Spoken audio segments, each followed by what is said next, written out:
13 महीने में मैंने अपना पहला TRC कार्ड ले लिया। 13 डेज़ में मेरा कार्ड आ गया। ठीक, लेकिन इसमें ये भी है कि लोगों के केसेस स्टक भी हुए हैं।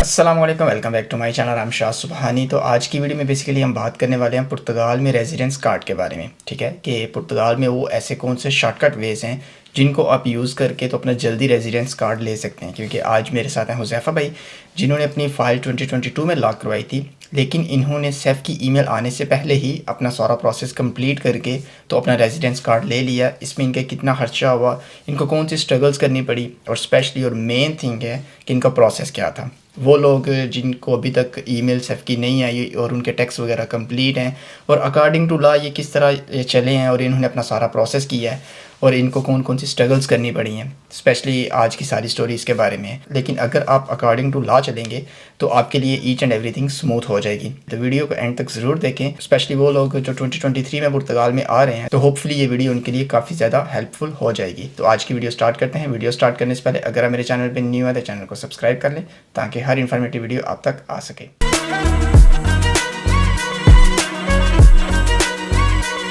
Thank you so much Huzaifa भाई कि आपने इतना टाइम निकाला कि हम पुर्तगाल के रेजिडेंस कार्ड के बारे में आज लोगों के साथ इन्फॉर्मेशन शेयर करेंगे। हर बंदा पुर्तगाल में बेसिकली रेजिडेंस कार्ड के लिए ही आता है और पासपोर्ट के लिए आता है, जो कि फ़र्स्ट स्टेप आपका कंप्लीट हो गया। तो सबसे पहले आप हमें ये बताएंगे कि ये सारे प्रोसेस में आपका कितना टाइम लगा और आपकी फ़ाइल लॉक कब हुई थी?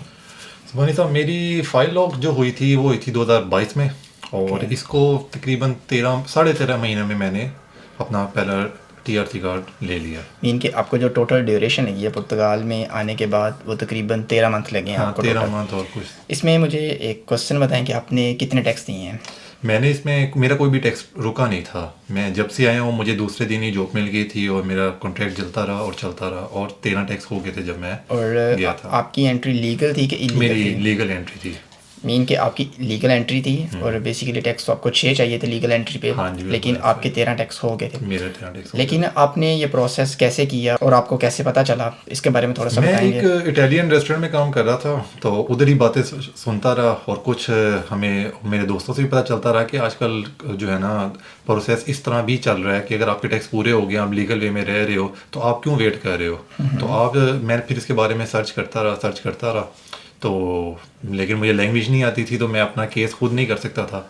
तो उसके लिए मुझे फिर मैं वकील के पास गया और वकील ने मेरा केस करके मुझे जल्दी दिलवा मीन्स कि आपने एक लॉयर के थ्रू किया। हाँ, और ये सारा प्रोसेस आपने एक लीगल तरीके से, और जो पोर्चुगीज़ का जो पोर्चुगीज़ लॉ है उसके मुताबिक आपने सारा प्रोसेस किया।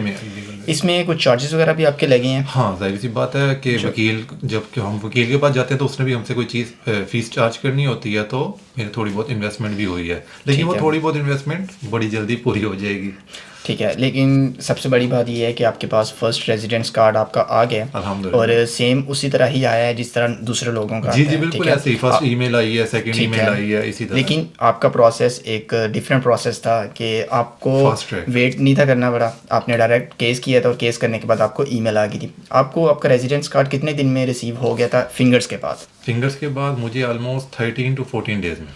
और आपकी सेफ कौन सी थी? ये साउथ बस्तियों में आपने दिए थे। आपने ये सेफ चूज़ की थी या इन्होंने दी थी आपको? नहीं, आती ही यही वाली है, क्योंकि आई थिंक कि ये हेड क्वार्टर है जो लिस्बन में है, तो शायद जितने भी जो दूसरे लोगों ने भी ये केस किए हैं, ठीक है, उनको भी साउथ बस्तियों में ही मिला है। लेकिन अगर नॉर्मल तरीके से हम इधर फिंगर्स दे के आएँ तो ये काफ़ी ज़्यादा चीज़ें चेक करते हैं और ये सिर्फ थोड़ी सी स्लो है सुनने में आया कि एज़ कम्पेयर टू अदर्स। मेरे भी कुछ फ्रेंड्स थे जिन्होंने ये काम करवाया था, जिनको देख के मैं गया था वकील के पास, तो उनको भी यही सेम वो मिली थी, सेफ मिली थी, और उनको भी ऐसा ही फास्ट ट्रैक में डाला गया था। इसमें कोई खास स्ट्रगल जो आपको लगे कि इसमें कोई प्रॉब्लम या कुछ इस तरह की जो बात आप शेयर करना चाहेंगे? ना भाई, कोई प्रॉब्लम नहीं होती, बस पुर्तगाल में लीगल वे में रहें, रूल्स को फॉलो करते रहें और सब कुछ बिल्कुल मुलायम चलता रहेगा। और आपको लगता है कि जो लोग इलीगल आए हैं वो भी ये काम कर सकते हैं? मैंने ऐसी कोई एग्जांपल देखी नहीं है, लेकिन मुझे लगता है क्योंकि अगर हम 6 टैक्स के बाद ये केस कर सकते हैं तो वो 12 टैक्स के बाद क्यों नहीं कर सकते? हाँ, ये हो सकता है कि उन 12 टैक्स के बाद वो करें, लेकिन इसमें मैं आपको डॉक्यूमेंट्स के बारे में बता दूं तो हुज़ैफ़ा भाई आप भी कंफर्म कर देना। सबसे पहले तो आपके पास लीगल एंट्री होनी चाहिए, ठीक है, कि जिस तरह से आप पुर्तगाल में एंटर हुए आपके पास सारे प्रूफ्स होने चाहिए। आपके पास सैलरी स्लिप्स होनी चाहिए, ठीक है। आप काम कर रहे हैं, आपके पास जॉब कॉन्ट्रैक्ट होना चाहिए। ऑफ कोर्स सैलरी स्लिप होगी तो जॉब कॉन्ट्रैक्ट होगा। बाकी जुनता होना चाहिए और आपका नीफ निस एवरीथिंग क्लियर होनी चाहिए। टैक्सेस आपके पूरे होने चाहिए। सबसे बड़ी बात है, अगर तो आप लीगल तरीके से काम कर रहे हैं पुर्तगाल में, तो फिर तो आपको कोई किसी किस्म का कोई प्रॉब्लम नहीं होनी चाहिए।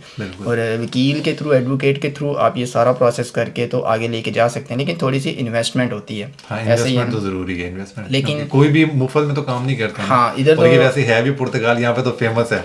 इधर तो वैसे भी अगर आप पुर्तगाल में किसी एडवोकेट के पास जाते हैं तो सिर्फ मिलने के ही उन्होंने फ़ीस रखी हुई है। बेशक वो चीज़ आपको पता हो, लेकिन आपने सिर्फ उसकी शक्ल देखने के पैसे देने हैं। वो भी मिनिमम मेरे ख्याल से जो आजकल चल रहे हैं वो 50 यूरोस चल रहे हैं, और वो भी अपॉइंटमेंट के बाद आपको मिलते हैं, ठीक है। तो इस तरह के काफ़ी मामला चल रहे हैं। इसके अलावा हुज़ैफा भाई आप कुछ शेयर करना चाहें कि जब आपको इतनी देर हो गई है पुर्तगाल में, अब तो अल्हम्दुलिल्लाह आपके पास TRC कार्ड भी आ गया है, तो TRC कार्ड से पहले जॉब में कोई आपको प्रॉब्लम हुई थी? नहीं, मुझे तो कोई प्रॉब्लम नहीं हुई। मैं तो बड़े स्मूथली अपनी जॉब करता रहा हूँ। यानी कि उस टाइम तो लैंग्वेज भी नहीं थी आती। चलो अभी थोड़ा सीसू कर लेते हैं, लेकिन उस टाइम तो बिल्कुल भी नहीं थी आती। बिल्कुल, अब तो हम फिर भी कुछ ना कुछ बोल लेते हैं। हाँ, चलें, लेकिन लैंग्वेज बहुत ज़रूरी है। चलें इस जॉब के बारे में हम बाद में बात करते हैं, ठीक है। तो वीडियो लंबी हो जाएगी, तो आज की वीडियो इतनी ही थी। होपफुली वो लोग जो 2023 में जिन्होंने अपनी फाइलें ना करवाई, उनके लिए तो स्पेशली ये प्रोसेस हेल्पफुल हो सकता है। स्पेशली वो लोग जो लीगल वे में इधर आ रहे हैं और लीगल वे में रह रहे हैं। हाँ, क्योंकि 2022 तो अभी स्टार्ट होने वाला है, तो होपफुली इनका तो अक्टूबर तक क्लियर हो जाएगा। लेकिन वो लोग जो 2023 में हैं, उनके लिए ये बिग न्यूज़ है, और पहले ऐसा कभी सुना नहीं था। आज से तकरीबन 6 मंथ पहले ही ये प्रोसेस सामने आया, ठीक है। लेकिन उससे पहले ऐसा कभी देखा नहीं था कि केस करवा के आप कर सकते हो, सिर्फ सुना ही था, कोई एग्जाम्पल्स नहीं थी। लेकिन अभी लास्ट 6 मंथ में काफ़ी ज़्यादा एग्जाम्पल्स ऐसी हुई हैं कि लोगों ने अपने एडवोकेट के थ्रू ये सारा प्रोसेस करवाया है। लेकिन थोड़ी सी इन्वेस्टमेंट होती है।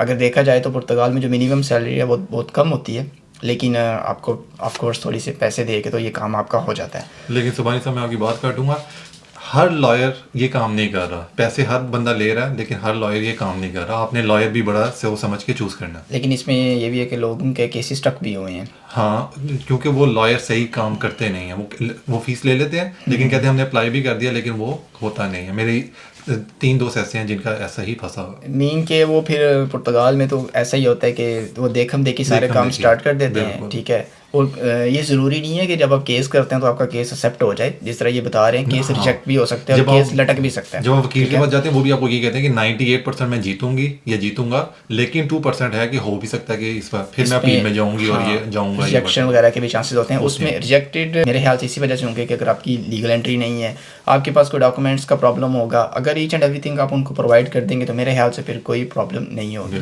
बिल्कुल ऐसे ही है ना। और इसमें एक बात रह गई है कि आपने जब केस किया था तो केस का जो डिसीजन था वो कितनी देर में आ गया था?